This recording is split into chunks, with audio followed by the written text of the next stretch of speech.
ഇന്ന് ഞാനീ പറയാൻ പോകുന്ന സംഭവം കഴിഞ്ഞ 2-3 ദിവസമായി റഷ്യ ഉക്രൈൻ യുദ്ധത്തിൽ സംഭവിക്കുന്നതിൽ നിന്നും വളരെ വ്യത്യസ്തമായിരിക്കും. ആദ്യമായി റഷ്യ ഉക്രൈൻ യുദ്ധത്തിൽ Su-57 കളമിറങ്ങി. കൂടാതെ 300 കിലോമീറ്റർ മാറിയുള്ള ഉക്രൈന്റെ ഒരു MiG-29 വിമാനത്തെ വെടിവെച്ചു വീഴ്ത്തി. അതും അവരുടെ പക്കലുള്ള ഏറ്റവും ശക്തമായ ഒരു വെപ്പൺ ഉപയോഗിച്ച് വെടിവെച്ചു വീഴ്ത്തി. കേഴ്സ്ക് ഒഫൻസീവിനെ കുറിച്ച് ലോകം മുഴുവനും എല്ലാവരും വലിയ രീതിയിൽ സംസാരിച്ചുകൊണ്ടിരിക്കുന്ന സമയത്ത് യാതൊരു ശബ്ദവും ഇല്ലാതെ വളരെ പ്രധാനപ്പെട്ട ഒരു സെറ്റിൽമെന്റ് അല്ലെങ്കിൽ പ്രധാനപ്പെട്ട ജംഗ്ഷൻ 250 സ്ക്വയർ കിലോമീറ്റർ ദൂരമുള്ള ഒരു പ്രദേശത്തെ റഷ്യൻ സൈന്യം 50 ദിവസത്തെ പോരാട്ടത്തിന് ശേഷം അവരുടെ നിയന്ത്രണത്തിലേക്ക് കൊണ്ടുവന്നിട്ടുണ്ട്. കേൾക്കുമ്പോൾ തന്നെ വളരെ ഇൻട്രസ്റ്റിംഗ് ആണല്ലേ? ഇവയെല്ലാം ഈ വീഡിയോയിലൂടെ വിശദമായി അറിയാം.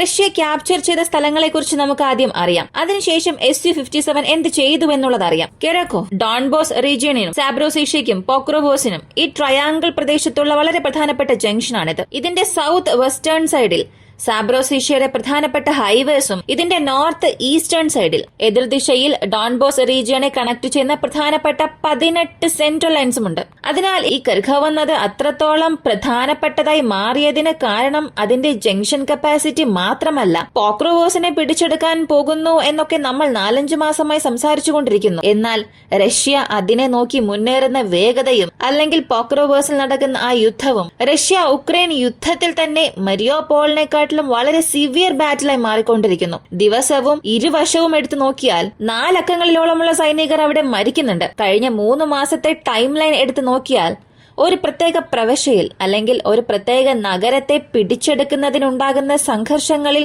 ഇത് വളരെ സിവിയറായ സാഹചര്യത്തിൽ എത്തിയിട്ടുണ്ട്. ഇങ്ങനെ പോക്രോവോസിനെ പിടിച്ചെടുക്കണമെന്നുണ്ടെങ്കിൽ ഇതിനകം റഷ്യ യു ഷേപ്പിൽ പോക്രോവോസിനെ ചുറ്റി വളഞ്ഞു നിൽക്കുന്നുണ്ട്. ഈ മാപ്പ് നോക്കിയാൽ മനസ്സിലാകും. ഇതിൽ യു ഷേപ്പിലുള്ള കോർണറിലുള്ള പ്രദേശമാണ് കെർഖോവ്. ഇത് വളരെ പ്രധാനപ്പെട്ടതായി മാറിയതിന് കാരണം ഇവിടെയുള്ള ചെറിയ ചെറിയ മലകളും കൂടുതൽ ട്രെഞ്ചസുമാണ്. ഒരുപാട് ട്രെഞ്ചസ് ഉക്രൈൻ അവിടെ നിർമ്മിച്ചിട്ടുണ്ട്. കഴിഞ്ഞ ഡിസംബർ മാസത്തിന് മുൻപ് നവംബർ മാസത്തിന്റെ അവസാനത്തിൽ റഷ്യ നേരിട്ട് ഈ നഗരത്തിന്റെ മധ്യഭാഗത്തെ നോക്കി അവരുടെ ആർട്ടിലറി സ്ട്രൈക്ക് നടത്തി. ചെറിയ ചെറിയ ഇൻഫാൻട്രി ഫൈറ്റിംഗ് വെഹിക്കിൾസ് അകത്തേക്ക് അയച്ചു. ആ പ്രദേശത്തെ അവരുടെ നിയന്ത്രണത്തിലേക്ക് കൊണ്ടുവന്നു. ഇങ്ങനെ അന്ന് ആ പ്രദേശങ്ങളെ നോക്കി വളരെ മോശമായി മാറിയ യുദ്ധം ഇന്ന് 50 ദിവസം കഴിഞ്ഞിരിക്കുന്നു. നവംബർ പകുതിയിൽ നിന്ന് ഇപ്പോൾ വരെയും നോക്കിയാൽ ഈ 50 ദിവസത്തിൽ മുഴുവൻ നഗരവും റഷ്യയുടെ കൈകളിലേക്ക് വീണിട്ടുണ്ട്. ന്യൂ ടൈംസ് അല്ലെങ്കിൽ ഏത് മാധ്യമം നിങ്ങൾ എടുത്തു നോക്കിയാലും അവസാന 24 മണിക്കൂറിലെ വാർത്തകൾ നോക്കിയാൽ ഇതായിരിക്കും കൂടുതൽ സംസാരിക്കുക. കേഴ്സ്ക് ഒഫൻസീവ് അധികമായി സംസാരിച്ചവർ അതിനെ അങ്ങനെ മാറ്റിവെച്ച് ഇത് സംസാരിക്കുന്ന രീതിയിൽ അത്രത്തോളം ചർച്ചാ വിഷയമായി.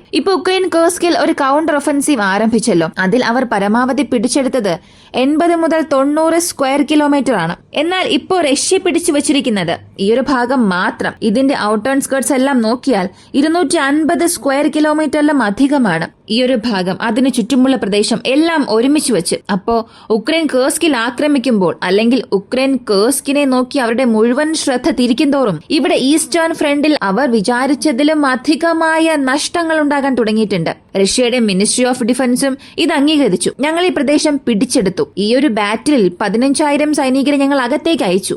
അതിൽ 12,000 സൈനികർ അവിടെ ഇപ്പോൾ ആക്റ്റീവാണ്. 1,500 സൈനികരെ ഞങ്ങൾ റൊട്ടേഷണൽ ബേസിസിൽ മറ്റ് സ്ഥലങ്ങളിലേക്ക് അയച്ചു എന്നും പറയുന്നു. അപ്പോ 13,500 സൈനികരുടെ കണക്ക് ഇവിടെ നൽകിയിട്ടുണ്ട്. ബാക്കിയുള്ള 1000 പേരുടെ സാഹചര്യം എന്താണെന്ന് അറിയില്ല. ഒരുപക്ഷെ അവർ ആ യുദ്ധത്തിൽ മരിച്ചിരിക്കാം. റഷ്യയുടെ പ്രതിരോധ മന്ത്രാലയത്തെ സംബന്ധിച്ച് അവർ കണക്കുകളെല്ലാം നൽകിയിട്ടുണ്ട്. പക്ഷെ ഉക്രൈൻ ഇതിനെക്കുറിച്ച് ഒന്നും തന്നെ സംസാരിക്കുകയും ഇല്ല. ഈ യുദ്ധത്തെക്കുറിച്ച് ഒരു ചെറിയ അപ്ഡേറ്റ് പോലും അവരുടെ മാധ്യമങ്ങളിൽ കാണാൻ കഴിയില്ല. ഞങ്ങൾ ഈസ്റ്റേൺ സെക്ടറിൽ ഡിഫൻഡ് ചെയ്യുന്നുണ്ട്, റഷ്യയുടെ വ്യോമാക്രമണത്തെ ന്യൂട്രലൈസ് ചെയ്യുന്നുണ്ട്, ഞങ്ങൾ ഹോൾഡ് ചെയ്യുന്നു എന്നൊക്കെ പറഞ്ഞാലും ഔദ്യോഗികമായി പോക്രോവോസിന് കവചമായിരുന്ന അടുത്ത നഗരവും ഇപ്പോ ഉക്രൈന്റെ കൈവിട്ടു പോയിട്ടുണ്ട്. അതും വളരെ ഉയർന്ന വില നൽകിയതിനു ശേഷം പോലും ഉക്രൈനെ കൊണ്ടത് ഹോൾഡ് ചെയ്യാൻ സാധിച്ചില്ല. കഴിഞ്ഞ 5 മാസത്തെ കണക്കെടുത്ത് നോക്കിയാൽ ഈ പോക്രോവോസ് യുദ്ധത്തിൽ മാത്രം റഷ്യൻ ഭാഗത്ത് നിന്ന് മരിച്ചവരുടെ കണക്ക് 5,000 എന്ന് പറയുന്നു. അതേസമയം ഉക്രൈൻ ഭാഗത്ത് നിന്ന് 8,000 മുതൽ 9,000 പേർ മരിച്ചു എന്നും പറയുന്നു.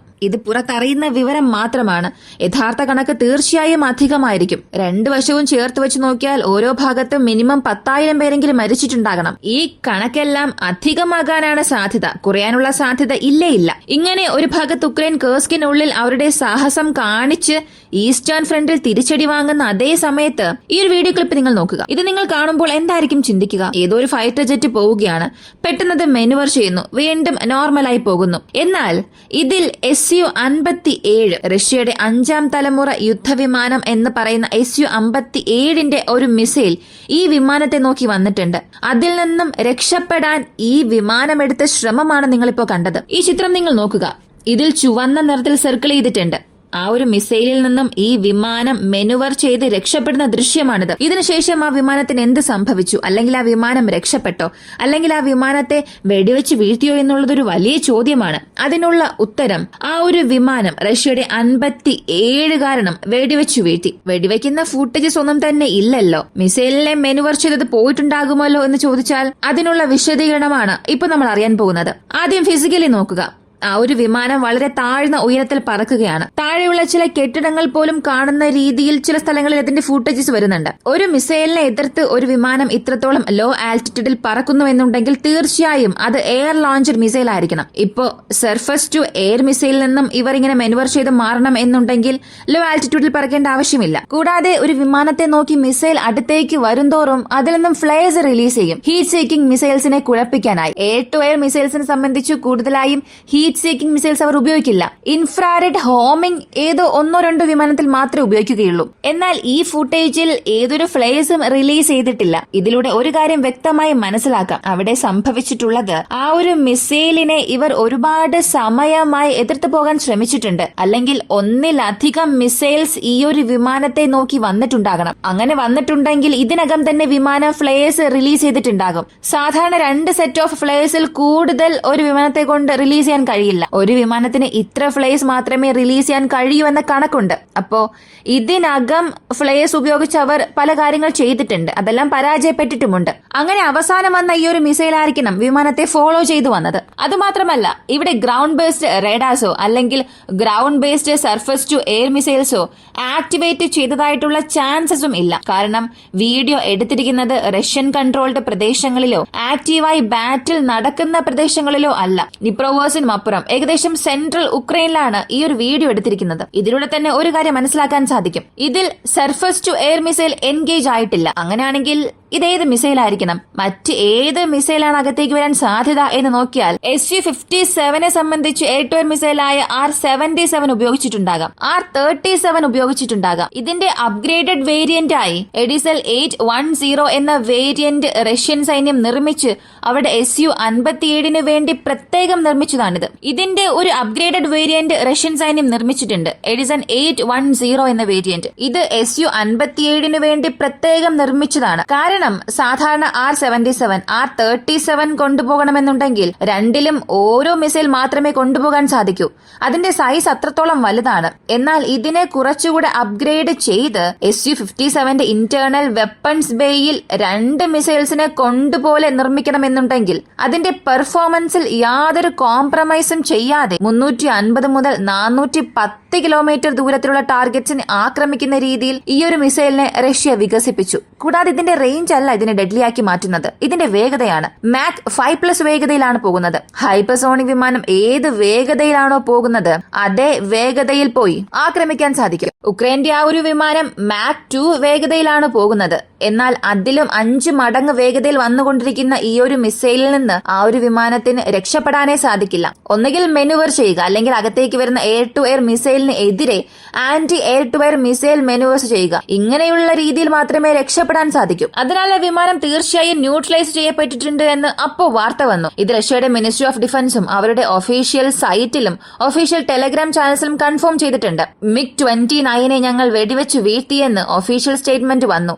എന്നാൽ ഇതിനെക്കുറിച്ച് ഉക്രൈൻ എന്തെങ്കിലും സംസാരിച്ചോ? അവർ ഒരു സ്റ്റേറ്റ്മെന്റ് എങ്കിലും തന്നോ എന്ന് നോക്കിയാൽ MiG-29 കുറിച്ച് അവർ വാ തുറന്നിട്ടേ ഇല്ല. കാരണം ബിയോണ്ട് വിഷ്വൽ റേഞ്ചിൽ നിന്ന് നമ്മുടെ കാഴ്ച എത്താത്ത ദൂരത്തിലുള്ള ഒരു ടാർഗറ്റിനെ ന്യൂട്രലൈസ് ചെയ്തത് അടുത്തിടെ ചെയ്തെങ്കിൽ അത് ഇതായിരിക്കും. അങ്ങനെ SU-57 അച്ചീവ് ചെയ്ത ഒരു കാര്യമാണെങ്കിൽ അത് ഇതിനെ തന്നെ പറയാം. ഇവിടെ SU-57 വളരെ ലോങ് റേഞ്ചിൽ നിന്നുകൊണ്ട് ഈ മിസൈൽ അയച്ചിട്ടുണ്ട്. കൂടാതെ ഉക്രൈൻ വിമാനങ്ങൾക്ക് അവസാന നിമിഷത്തിലാണ് തങ്ങളെ നോക്കി ഒരു മിസൈൽ വരുന്നുവെന്ന കാര്യം തന്നെ മനസ്സിലായത്. അടുത്തേക്ക് വന്നപ്പോഴാണ് മിസൈൽ വാർണിംഗ് സിസ്റ്റം ആക്ടിവേറ്റ് ആയത്. കൂടാതെ അടുത്ത് ഒരു മിസൈൽ വരികയാണെങ്കിൽ അതിനെ കണ്ടുപിടിച്ച് അതിൽ നിന്നും ഇവർ മെനുവർ ചെയ്യുന്ന ആ ഒരു സമയം എന്നത് വളരെ വളരെ കുറവായിരിക്കും. വെറും സെക്കൻഡുകളിൽ മാത്രമേ റിയാക്ഷൻ ടൈം ഉണ്ടാവുകയുള്ളൂ. അപ്പോ റഷ്യയുടെ SU-57 ഇവിടെ ഉക്രൈന്റെ MiG-29 ഒരു കില്ല് ചെയ്തിട്ടുണ്ട്. ഈ ഒരു വീഡിയോയെ കുറിച്ചുള്ള നിങ്ങളുടെ അഭിപ്രായം കമന്റിൽ പറയുക.